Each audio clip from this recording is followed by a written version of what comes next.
달란트를 줬는데 그렇다고 남한테 뭐 교만하게 굴거나 뭐 이렇게 남의 기분을 상하게 하거나 잘난 척해서 뭐 그들을 해피하지 않게 만든 거는 없어요. 다만 그럼에도 불구하고 저는 하나님과 제가 하나님을 마주하면서 제가 하나님 얼굴을 떠올리면서 제가 기도할 때는 다른 사람한테 피해를 준 거, 그 다음에 뭐 제가 눈에 보이게 뭐 타락한 어떤 생활을 하거나 그런 것이 없었는데도 불구하고 저 자신을 이렇게 비추어 볼 때 정말 내가 이렇게 좀 뭔가 하나님께서 다 주셨는데 내가 돌려드린 게 없구나 이런 생각을 하게 됐어요. 서서히 저는 뭐 어느 날 갑자기 환상을 보고 그 다음날 아침에 뭘 하기로 결심하고 그런 신앙은 아니라고 생각해요. 굉장히 저는 개인적으로요 이성적인, 아주 지극히 이성적인 그런 사람이었어요. 그래서 굉장히 치밀하고 좀 나름대로 논리적이고 그래서 전공을 뭐 전자공학을 했고요. 물론 제가 원하는 건 아니지만은 그때 너무 제일 인기 학과라서 가게 되는데 고생도 많이 했어요. 얼마나 힘든지 수학이 너무 많아요. 제가 그랬던 대학 생활을 그런 게 아니었어요. 정말 너무 힘들었어요. 네, 제가 좋아하는 성향도 아니고 근데 뿌듯함은 있었어요. 첨단 기술을 배운다. 남들 뭐 제가 그래서 첨단 기술 뭡니까? 우리 처음 휴대폰 여러분 기억하시는지 모르겠지만 그걸 개발하고 그걸 생산하고 그것을 디자인하는 그런 미국의 회사에서 제가 일하게 됐습니다. 모로라라고 들어보셨을 거예요. 얼마나 제가 우쭐했겠습니까? 아무나 들어갈 수 없는 회사거든요. 사실 솔직히 말해요. 저도 삼성도 들어갔었고 들어갔지만 너무 일을 늦게까지 시킵니다. 제가 일하는 걸 싫어하는 사람이 아닌데 11시 반까지 일 시키는 게 말이 됩니까? 수원, 서울 그래서 저는 고민이 많았어요. 이렇게 힘들게 공부해서 이렇게 늦게까지 나 자신은 도대체 나는 누구를 위해서 사는 건가? 내가 이걸 원했나? 그때 한 1차적으로 고민이 생겼어요. 그리고 어쨌든 이렇게 교회에서 또 나름대로 청년하고 시작 대학교 치고 그러면서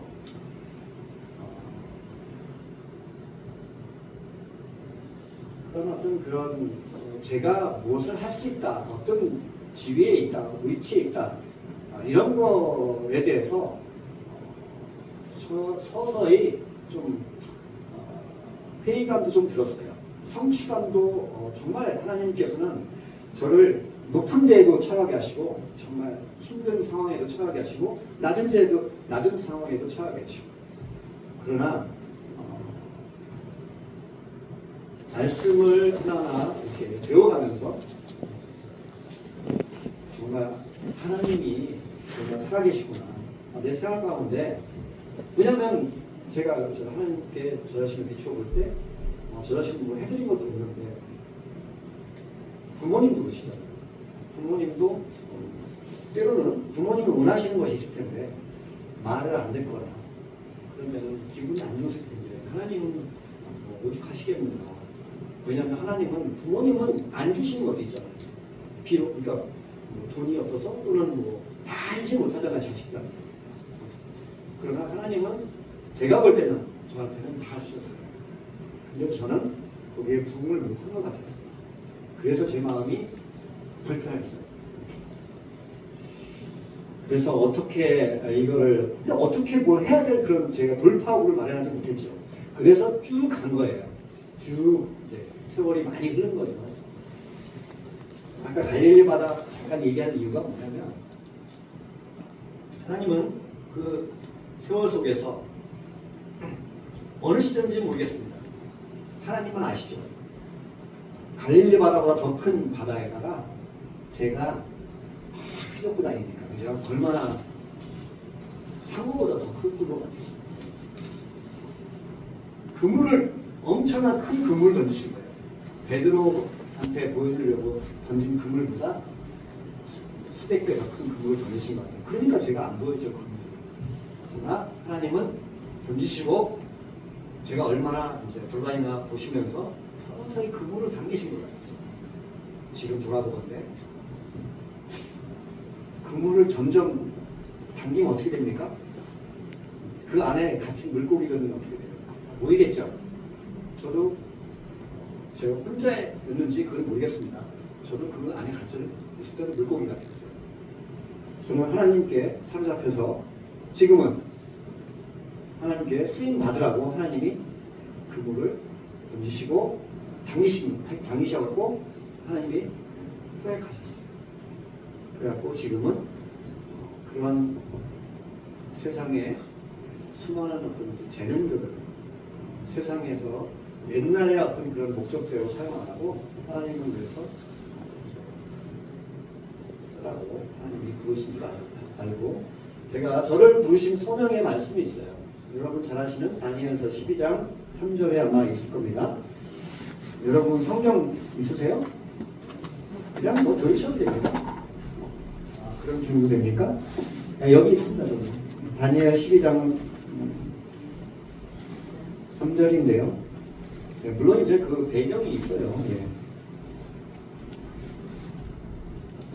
지혜 있는 자는 공창의 빛과 같이 빛날 것이요 많은 사람을 옳은 대로 돌아오게 한 자는 별과 같이 영원토록 비추리라.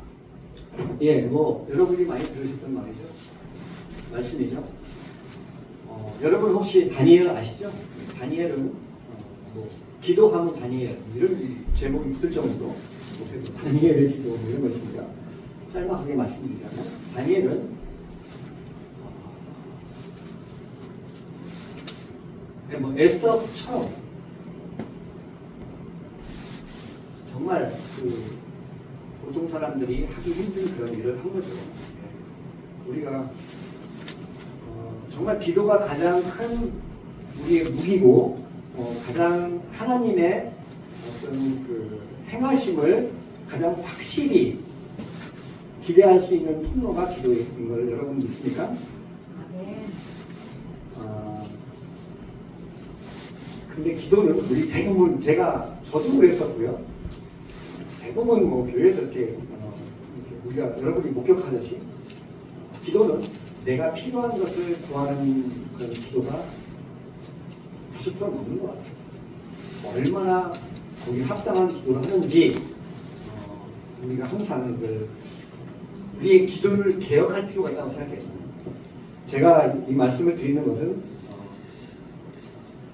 제가 그런 어떤 안타까움과 저 자신에 대한 불만, 하나님의 기대에 부응을 못하는 것 같은 그런 기도를 한참 하고 있을 때 제가 목사고시를 보기 전에 야 정말 저는 이런 정말 하필이면 왜 이런 때 이런 제목을 달 수 있을 정도로 심한 사탄의 어떤 공격이 왔습니다. 정확히 10일 전입니다. 10일 전에 얼마나 많은 걸 준비하는지 여러분 상상만 해보세요. 왜냐하면 성경이 뭐 내용이 뭐 한두 가지입니까?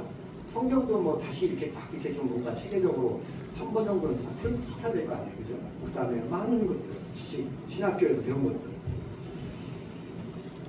그런데 제가 사실은 서울에서 했으면 뭐 한국에서 한 거죠. 우리나라에 영어 예배가 없었던 때부터 평신도로서 영어 예배를 제도권에서 교회 내에서 영어 예배를 만들어서 처치 잉글리시 미니스트리 플랜팅을 했어요. 만들고 사역하고 그 프로그램 만들고 영어 예배 인도하고 그다음에 목사가 아니니까 설교를 할 수 없었지만 그다음에 바이블 스터디 리더 했고 이러면서 영어를 고등학교 때까지는 뭐 그냥 최고로 잘하지 못했어요. 대학교에 들어가서 그때부터 영어를 이렇게 하면 안 되겠더라고요. 그래서 제가 나름대로 연구를 하면서 많은 노하우들을 쌓아나갔어요. 그래서 조금 영어를 다른 사람보다 잘하게 됐습니다. 그러니까 뭐 가르치게 되고 감각적으로 안 되는 영어를 또 이렇게 이 땅에서 20년, 30년에 영어 전공하기 힘듭니다. 이런 교육 하에서는. 그래서 저는 그런 방법을 연구하기 시작했고 그래서 지금까지 사역하면서 영어의 도움을 많이 받고 있습니다. 특히 저는 말씀을 안 드렸지만은 베트남의 선교사로 사역하고 왔습니다. 지금 하나님이 어떻게 그 다음을 부르실지 모르겠지만 1차적으로 저는 마침표를 찍을 수가 없습니다. 왜냐하면 선교는 마침표가 있는 것이 아니기 때문입니다. 쉼표만 있을 뿐입니다. 여러분의 신앙 여정에서도 같은 마음이기를 원합니다. 그래서 아까 제가 다니엘서 12장 3절 말씀을 인용했는데 저는 신학교를 좀 늦게 갔습니다. 세상의 많은 경험, 엔지니어로서, 연구원으로서, 그 다음에 마케팅 하면서, 그 다음에 뭐 다양한 회사에서 일하면서 많은 것을 섭렵했어요. 그런데 특히 저의 분야는 굉장히 첨단을 다니는 쪽이에요. 기술. 그러니까 늘 공부해야 됩니다. 굉장히 힘들었어요. 왜? 유지하는 것조차 쉽지 않아요. 제 밑에도 엔지니어들이 50명 있었어요. 사람 뽑을 때 어떻게 뽑냐면 저는 그래서 여러 가지를 봅니다. 인성 보고, 그다음에 영어 실력도 뭐 점수 가지고 제출하는 토익 성적 뭐 이런 거 투표 점수, 저 그거는 그냥 오케이 들고 이제 말을 시켜봐요. 말할 수 있는가, 또 들을 수 있는가, 영어로. 점수 그냥 단순 참고입니다. 아, 그래 시험 봤구나. 그렇게 해서 뽑았어요. 그러니까 실력자들이 오더라고요. 골라지더라고요. 그와 같이 우리 신앙에서도 좀 프랙티컬하게 실용적인 신앙을 좀 우리가 견지해야 필요가 있다고 생각해요. 너무 늘 매너리즘에 박혀가지고 늘 뭐 형식적인 그런 거 말고 뭔가 다르게, 그죠? 뭔가 좀 다르게 왜냐면 우리의 삶은 다 다르거든요. 얼마나 유일한 삶들이에요. 그죠? 귀하고. 저는 얼마나 제가 언급했듯이 우리는 높은 데를 처할 수 있지만 낮은 데를 처할 수 있고 언제 어떻게 될지 모르죠. 오늘 성령 충만했다가도 내일 방심하면 또 나라로 떨어집니다. 그래서 우리는 우리 자신부터 늘 개혁해야 된다고 생각하는 사람이에요. 교회도 개혁해야 되고요. 우리는 정통성이 있는 교단이야, 신학이야, 이러면서 개혁을 안 하려고 하는 그 고집들이 있습니다. 저는 아니라고 생각합니다. 저는 그래서 장로교에서 사실 장로교 고신에서 시작해서요. 그다음에 여러 가지 어떤 그런 일을 돕느라고 통합에도 있었고 합동에도 있었고요. 그다음에 재신이라는 데도 있었고. 이건 절대로 조금 일하다가 어디 가서 뭐 직장을 바꾸거나 이런 상황이 아닙니다. 다 저의 도움이 필요해서 제가 가서 영어 예배도 개척하고 이렇게 한 겁니다. 그러면서 뭘 느꼈냐? 항상 저랬어요. 우리가 이 한국의 교단 문화에서 여러 교회를 도우려면은 교회 간에 울타리가 없어야 된다고 생각했어요. 저는 그렇게 생각했어요. 저한테는 교회 간에 울타리가 없습니다. 우리 시골만 가도요. 돌을 쌓아놓은 울타리가 있었어요. 지금은 많이 없어졌겠죠. 제주도 가니까 더 많더라고요. 왜 울타리를 쌓을까요?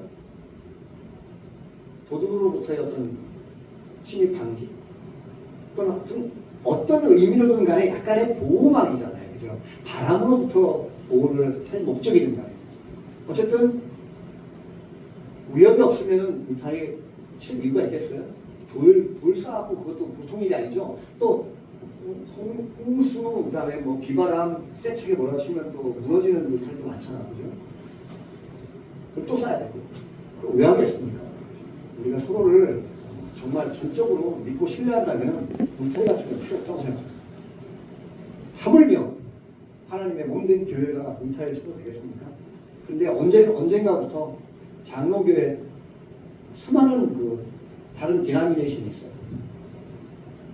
파가 있죠, 그죠? 무슨 파라고 해서 죄송한데 어쨌든 우리 인간은 회의체이기 때문에 하다가 의견이 좀 다르면 나눠지고. 그게 왜 저는 이렇게 고백하고 싶습니다. 우리 인간 안에 있는 욕심 때문에 우리가 회개해야 됩니다. 우리가 솔직히 말해서 통합하는 것도 쉬운 일이 아니지만 그리스도의 사랑으로 해결해야 됩니다. 저는 모르겠습니다. 제가 다 할 수는 없습니다. 우리가 그런 기도를 해야 될 줄 믿습니다. 그래서 저는 이제 마치는 이 시점에서 저는 그리고 한국의 문화도 많이 경험했고요. 미국 가서 최고의 대학이라는 그런 곳에서 연구원 생활도 하고 미국에 가서 신학교를 가려고 했어요. 근데 제가 유학생도 보내고 에세이 써주고 봐주고 그런 걸 했어요. 다릅니다. 학교의 분위기가 너무 자유주의가 대표적인 장로교 신학의 본산지인 프린스턴 유니버시티 거기서 자유주의 교수들이 생겨나니까 수십 년 전에 거기서 메이첸 교수와 동교 교수들이 나와서 웨스트민스터 설립했죠. 그죠? 저는 그런데 이렇게 갈까 하고도 생각했어요. 그러나 어느 정도 이렇게 한국만 하고 저는 MB를 한국에서 했어요. 제가 영어를 잘하는데 미국에서 하면 유리하죠. 그죠? 저는 그래서 기도했습니다. 그래서 하버드에 가서 연구를 하면서 어드미션 받았는데 몇 천만 원을 장학금 준대요. 근데 추가로 엄청나게 또 더 많이 들어요. 생활비가 너무 비싼데요. 버스턴, 매사추세츠, 버스턴, 캠브리지라고 해요. 여러분 엊그제 추수감사를 지냈죠? 몇 주 전에 2주 전인가 한국에는 미국 네 번째 주 목요일입니다. 어쨌든 미국에서 가끔 소식이 오는데요. 그래서 영국의 청교도 학교를 받으면서 메이플라워하고 매사추세츠에 있는 그 플리머스를 한국에 도착해서 혹독한 겨울을 나면서 추수를 하고 척박한 땅에 땅을 일구고 그렇게 해서 정말 힘든 가운데 그 혹독한 시간을 거치고 나서 수확물이 있고 그런 어떤 생각이 들겠어요? 눈물 나겠죠. 그 감사한 마음, 그 감사한 날을 기념하는 것이 땡스기빙데이, 추수감사절의 유래라고 아시죠? 여러분의 신앙의 어떤 여정 속에서 아마 그런 순간이 있을 거예요. 지금 아무리 힘들어도 고진감래라는 말이 있잖아요. 그죠? 절대로 힘들지 않으면은 그런 날로 느껴지지 않을 겁니다. 역시 그 감격의 눈물은 고통스러운 것이 다 지나간 다음에 찾아오는 법입니다. 그래서 고난은 유익이고 고난은 필수 조건입니다. 우리 인생에서 강해지는 성장하기 위해서 우리한테 필요한 필수 조건이라고 저는 생각해요. 저의 경험을 통해서 그렇습니다. 오늘 다니엘서 12장 3장에 우리에게 주는 말씀, 저한테 소명의 말씀으로 다가와서 저는 말씀드렸습니다. 제가 다 과정을 지금 얘기할 수 없어요. 여러분 저의 개인적인 어떤 그런 거에 대해서 호기심 갖지 마세요. 중요하지 않습니다. 여러분 자신도 마찬가지입니다. 주위 사람 몇몇 사람한테 뭔가 여러분이 호기심 있어서 물어보지 마세요. 여러분이 하나님께 기도하시고 하나님을 통해서 어떻게 연합할 수 있는가. 내가 무심코 말하는 가운데 누군가를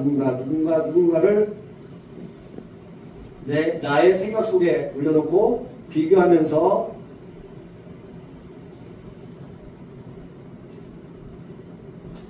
어떤 기준을 가지고 판단하는 행위가 개입될 확률이 높습니다. 그렇게 하면. 그래서 제가 여러분한테 제 삶이기도 하고 제가 얻은 경험이기도 하기 때문에 저한테도 하는 말씀이에요. 가장 우선은 저한테 하는 말씀입니다. 그래서 저는 개인적으로 이렇게 그런 삶보다는 우리 no matter what happened, 과거에 무슨 일이 있었든 간에 지금 어떤 비전을 갖고 있고 어디에 표대를 두고 무슨 말을 하느냐, 이게 더 중요하다고 생각해요. 그래서 제가 이렇게 하나님을 믿게 된 것도 얼마나 감사하고 살림을 받았잖아요. 그죠? 죽임이 아니라 살림을 받았죠. 죄에 대해 죽었죠. 의에 대해 살고. 그래서 저는 너무 감사한데 하나님이 또 많은 사람을 또 옳은 대로가 뭡니까? 복음에서 가르치는 대로. 복음을 접하도록 영혼 구원에 쓰임을 받도록 하게 해주신 것, 이것이 얼마나 감사합니까? 그런 감사하게 생각하는 그런 자, 거기에 참여하는 자, 그 자에게 하나님이 뭐예요? 그런 자는 궁창의 별과 같이 뭡니까? 빛과 같이 빛날 것이요. 이렇게 말씀하시잖아요. 그죠? 여러분 얼마나 큰 소망의 말씀입니까? 여러분이 전도하는 행위, 복음 전하는 행위, 정말 이런 말씀의 위로를 받으셔야 됩니다. 별과 같이 빛난다는 거예요. 빛이 최고죠. 하나님의 빛이죠. 예수님의 빛이죠. 요한복음 9장에도 얼마나 무지한 자입니까? 바리새인들이. 그들은 눈을 뜨고 있는데 맹인했잖아요. 그래요. 이렇게 뭐 한 가지를 있잖아요. 얘기를 꺼내면 서로 물론 결론이 있어야 되는데 그걸 할 수 없는 시간이에요. 그러니까 또 너무 조금 얘기하는데도 이 시간에 어떤 그 취지에 또 안 맞고 이해하셨죠? 네, 감사합니다. 감사합니다.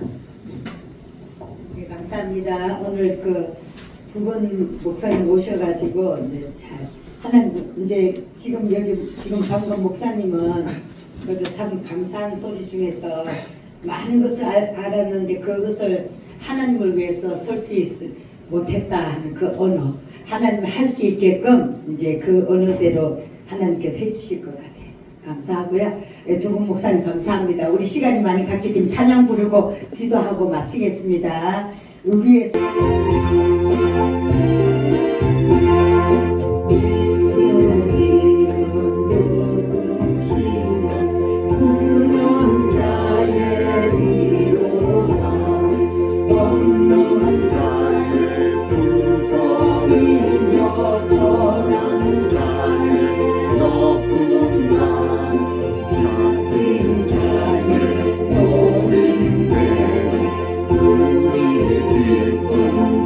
예수님은 누구십니까? 예수님은 누구신가? 약한 자의 가망과 눈먼 자의 빛이시며 병든 자의 고침과 죽은 자의 부활되고 우리 생명 되시네. 예수님은 누구신가? 주한 자의 정함과 죽을 자의 생명이며 죄인들의 중보와 멸망자의 구원되고 우리 평화 되시네. 예수님은 누구신가? 온교회의 머리와 만국인을 구주시며 모든 왕의 왕이요 심판하시